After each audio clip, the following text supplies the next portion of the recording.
Hello everybody, this is the sushi guys nga akong gihimo a while ago, and then this is the finished product guys. So pasensya kay dili uniform ang pagka-slice, kay dili man siya negosyo. Pero pag negosyo ni guys, kailangan nimo uniform para di po ka maalkansig.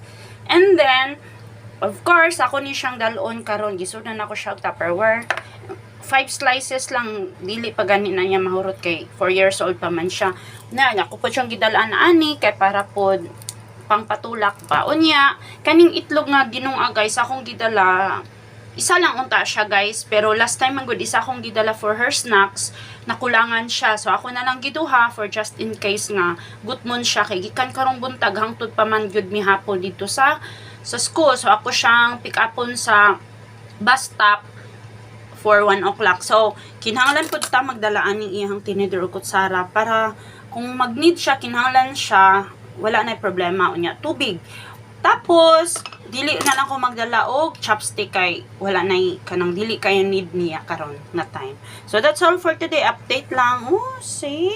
Very delicious. Lamig kay ni guys. Of course, lamig yun siya kay ako may naghimo. Daig sa kaugalingon kay kanang another na pud ni siya nga learnings nako. 3 times tanin ako siya gihimo. That's all for today and God bless.